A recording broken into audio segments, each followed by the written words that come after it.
o controle de constitucionalidade. Vem comigo, vamos juntos matar essa questão já com as dicas valiosas que serão apresentadas nessa breve aula sobre o tema controle de constitucionalidade. Muito bem, vamos lá. Controle de constitucionalidade. Nós temos, não dá para falar de controle de constitucionalidade sem falar de Hans Kelsen, que é um dos mais influentes juristas do século XX. Sempre a gente escuta dizer a pirâmide de Kelsen, né? Então, e no topo dessa pirâmide de Kelsen, o que está? A Constituição Federal. A Constituição Federal é o fundamento de validade de todo o nosso ordenamento jurídico.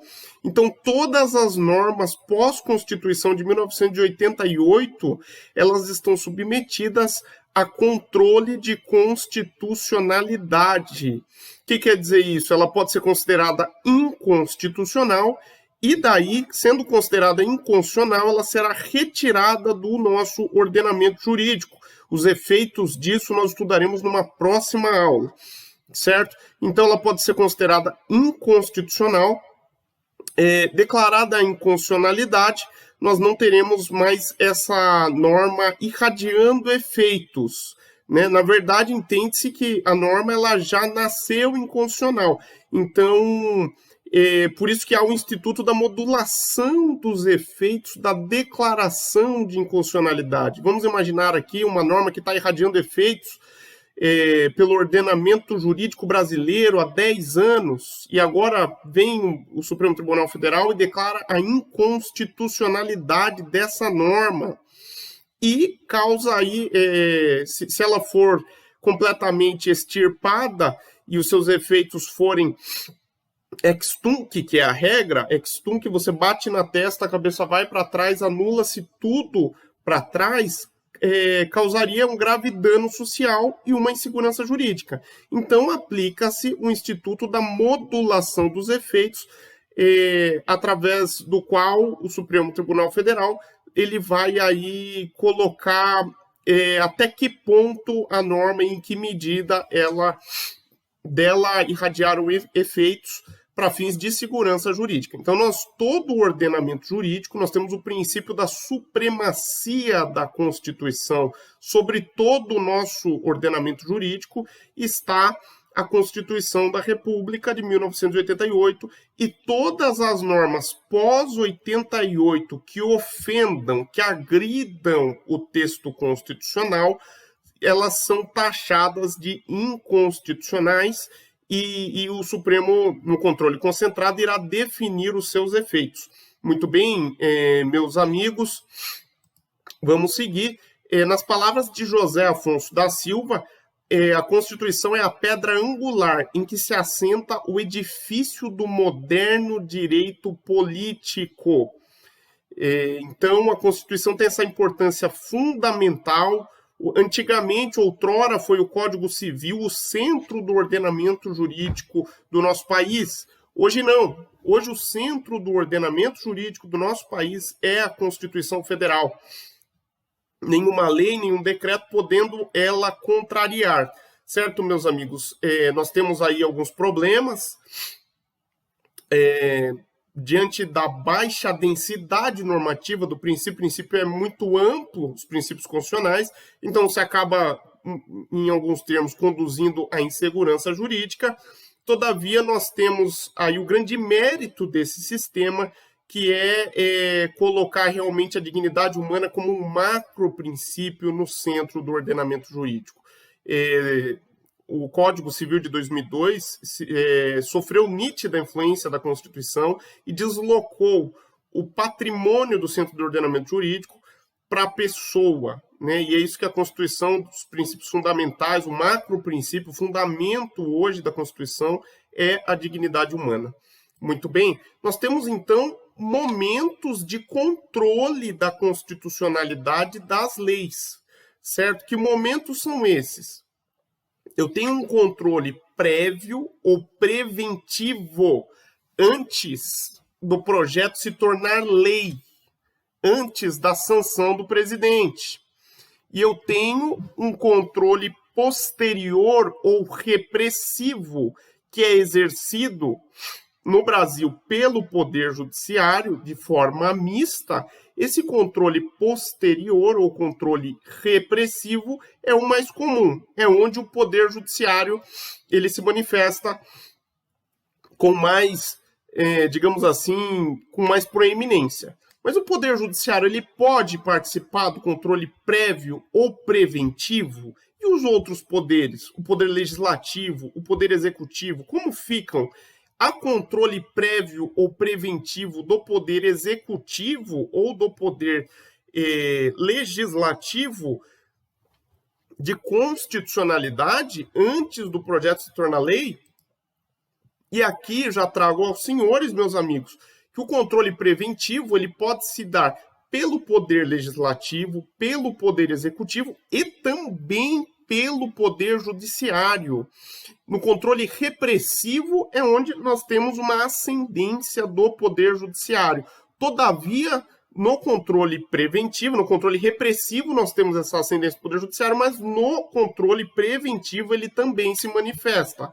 Vejamos, como se dá o controle preventivo pelo Poder Legislativo? Pelo próprio parlamentar, que tem que propor projetos de lei que estejam de acordo com a Constituição da República. Vamos imaginar uma situação absurda de um projeto de lei que defina, diante da superioridade de homens ou de mulheres, uma divisão desigual no divórcio, homens ficando com 70% ou mulheres ficando com 70%, flagrantemente inconstitucional, certo? É flagrantemente inconstitucional.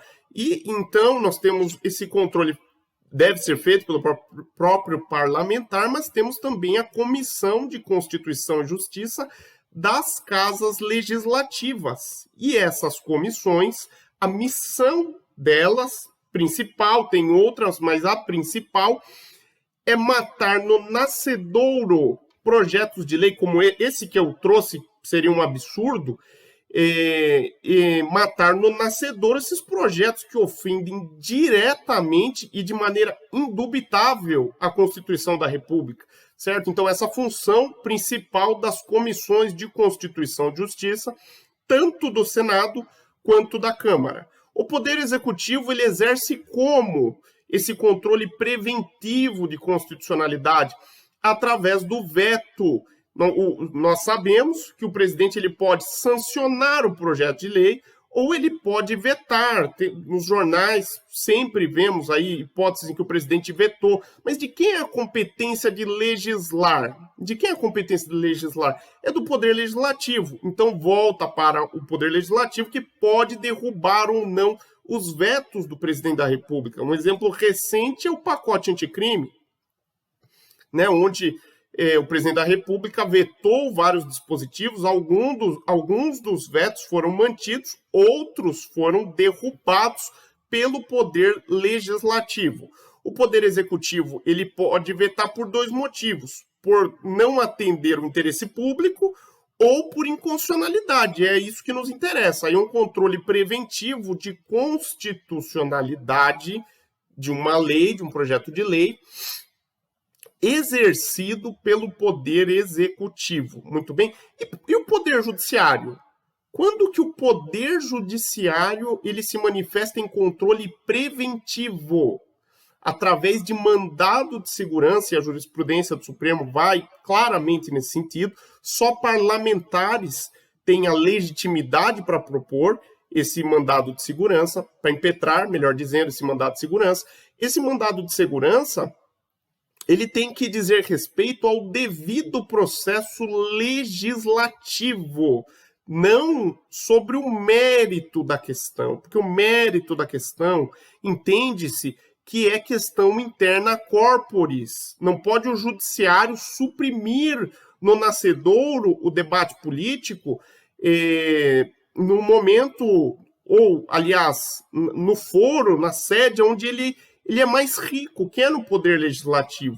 O Poder Legislativo, os representantes eleitos tem aí essa função de debate das leis, então não caberia aí ao Poder Judiciário já se adiantar num controle preventivo de uma matéria mesmo que nitidamente inconstitucional, salvo se houver atentado ao devido processo legislativo, posto que todos os parlamentares têm direito a um processo legislativo que atende os parâmetros da Constituição da República, tá bom, meus queridos? Então, nesse caso, professor, se for um flagrantemente inconstitucional o projeto de lei, mas ele foi aprovado na Comissão de Constituição e Justiça, o Judiciário nada pode fazer, posicionamento atual do Supremo Tribunal Federal. Não pode, ele será acionado depois no controle repressivo, mas no controle preventivo, somente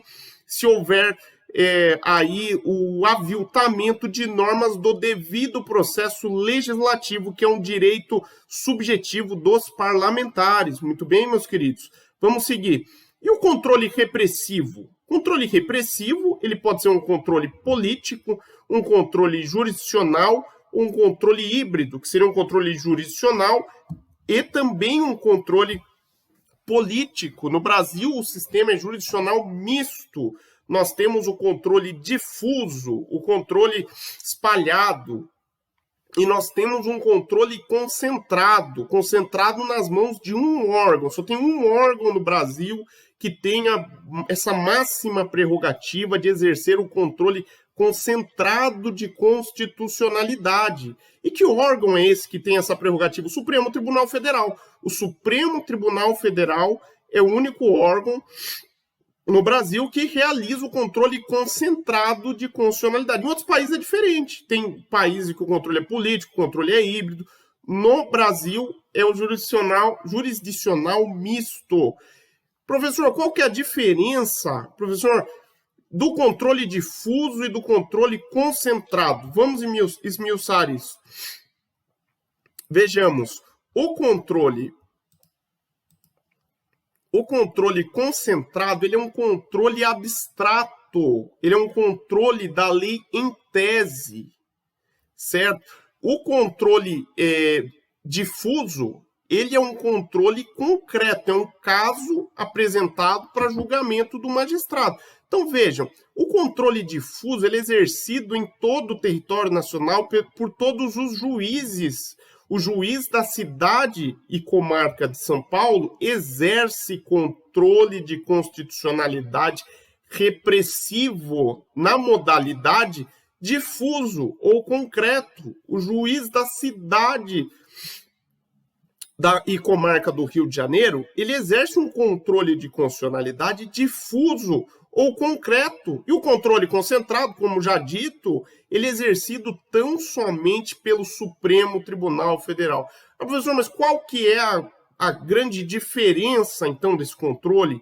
O controle difuso, exercido pelo magistrado de primeira instância das capitais, do interior, de qualquer comarca, o alcance dele é interpartes. Só vale para aquele processo, para as partes daquele processo. Então, se aparecer um outro caso similar no outro dia, o magistrado novamente ele vai declarar inconstitucionalidade pela via difusa, que é a via espalhada. Todos os juízes, eles estão fazendo, os juízes de primeiro grau, eles estão fazendo esse controle de constitucionalidade na modalidade difusa. E os tribunais, por meio de seu pleno ou do órgão especial, eles também estão fazendo esse controle de constitucionalidade. Aí nós temos o controle concentrado, que seria a Constituição através da Constituição Estadual. Não vou entrar nesse mérito, essa aqui é uma aula demonstrativa, resumida, para a gente entender esses fundamentos e já levar para casa essas questões. Muito bem? Então vamos lá. O controle concentrado, então, nós temos o Supremo Tribunal Federal em relação à Constituição Federal e nós temos os tribunais de justiça, o pleno ou o órgão especial em relação à Constituição Estadual. Quando eu digo que o único órgão é o Supremo Tribunal Federal, que realiza controle concentrado, é o único órgão com base na Constituição Federal. Porque, com base na Constituição estadual, os tribunais de justiça dos estados também realizam o controle de constitucionalidade. Certo, meus queridos? Muito bem. Então, o controle difuso é esse controle espalhado que qualquer juiz pode realizar. O controle concentrado, com base na Constituição Federal, é o controle que o Supremo Tribunal Federal exerce. Muito bem, meus queridos? Então, como que ficou o nosso mapa mental? Nós começamos lá com controle de constitucionalidade. Ele se divide em preventivo e repressivo.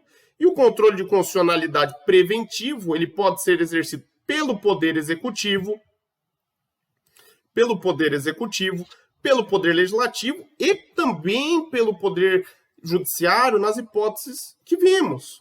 Nós temos também o controle repressivo e o nosso sistema é o jurisdicional misto.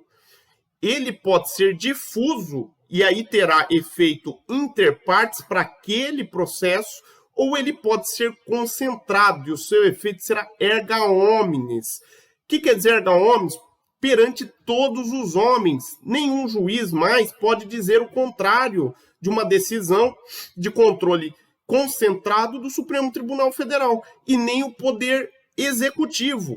Ah, professor, mas e o Poder Legislativo? O Poder Legislativo, ele pode? O Poder Legislativo pode sim, por conta de ser a matriz do direito. O Poder Legislativo, ele pode sim aprovar depois um projeto de lei que contraria essa compreensão. Nós temos que lembrar, então, que o Poder Judiciário, toda a sua esfera, todas as suas estruturas estão vinculadas ao controle concentrado de constitucionalidade e também o Poder Executivo, ficando de fora tão somente o Poder Legislativo, por questões democráticas, políticas, por questão de conveniência do sistema, de não haver esse engessamento e do protagonismo dos poderes, ele acontecer realmente no Poder Legislativo, onde a gente tem a maior expressão popular e os debates, a casa realmente da democracia e da república, que é o Poder Legislativo. Os poderes são harmônicos entre si, mas nós temos aí nessa questão dos debates e de representação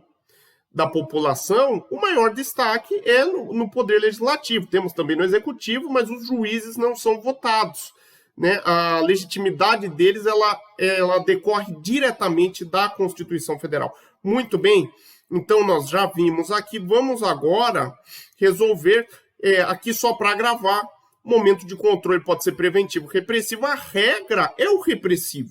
A regra é o repressivo. Mas nós temos também o controle preventivo. Olha essa questão aqui, questão de 2021 da Secretaria da Fazenda de Roraima, auditor fiscal. Você quer ser auditor fiscal do Estado do Rio de Janeiro, quer ser auditor fiscal da Receita Federal? Veja como essa questão é cobrada em abundância. Esse tema é rico em concursos de todas as esferas, outros concursos, carreiras jurídicas, também é cobrado com alta incidência. É justamente que por isso foi elegido para ser tema dessa aula, porque é um tema de alta incidência, e você, fazendo ou não o curso da Consulplan, você já vai ficar gratuitamente com esse conhecimento e vai poder acertar essas questões. Vejam, alternativa A. Primeiro eu vou ler o enunciado. Acerca do controle de constitucionalidade, assinale a opção correta. A. As decisões definitivas de mérito proferidas pelo Supremo Tribunal Federal em ação direta de inconstitucionalidade produzem eficácia inter partes. Não. A eficácia é erga omnes. Acabamos de falar. A ação direta de inconstitucionalidade é uma modalidade de controle concreto da constitucionalidade. Então, a eficácia aqui ela é inter partes. B. O Poder Legislativo realiza controle de constitucionalidade? Realiza o controle preventivo, acabamos de ver. É igual perguntar se a pena de morte no Brasil. A resposta é sim. Se perguntar só isso, a resposta é sim. Em caso de guerra, nós temos controle, nós temos pena de morte, nós temos pena de morte no Brasil. Uma pergunta dessa, resposta sim, sem sombra de dúvida. Correta alternativa B. Vamos para C. Ação declaratória de constitucionalidade é espécie de controle de constitucionalidade difuso? Não, controle concentrado. Ao contrário das entidades de classe de âmbito regional, as de âmbito local não são legitimadas para propor ADC? São, sim. É materialmente inconstitucional lei de iniciativa parlamentar cujo objeto seja constitucionalmente previsto como de iniciativa privativa do presidente da República? Materialmente não, é formalmente. Todos esses outros temas que estão orbitando essa questão, que não foram tratados nessa breve aula, serão objetos do curso. Todos esses temas serão objetos do curso. Mas só com essa aula demonstrativa que nós estamos tendo aqui, nós já podemos ter essa compreensão de que o Poder Legislativo realiza, sim, o controle de outra questão. Outra questão, questão de 2021, Banca CESP, Secretaria da Fazenda do Alagoas, Auditor Fiscal de Finanças e Controle de Arrecadação da Fazenda Estadual. Vamos lá. Acerca das decisões do Supremo Tribunal Federal com efeitos vinculantes e temas correlatos, julgue o item a seguir. Prova de 2021, meus queridos. Prova de 2021, olha como isso está sendo cobrado. O efeito vinculante e a eficácia contra todos submetem os órgãos do Poder Legislativo, que a partir da publicação do acordo ficam impedidos de editar novas produções legislativas de matérias retratadas na lei anteriormente declarada inconstitucional. Não, errado, falamos disso. Não, o Poder Legislativo é o único poder não vinculado ao controle concentrado de constitucionalidade realizado pelo Supremo Tribunal Federal. Toda a estrutura do Poder Judiciário, do Poder Executivo, fica vinculada. O Poder Legislativo não. Certo, meus queridos? Um abraço, espero ter ajudado, que você faça suas anotações aí, acerte essas questões. E se gostou, que venha estudar com a gente aqui também na Consulplan, cursos para OAB, carreiras jurídicas, recém-lançado agora curso para auditor fiscal da Secretaria da Fazenda do Rio de Janeiro, que tá para sair, tá no forno, tá para sair, tá bom? Um grande abraço, meus queridos, até mais.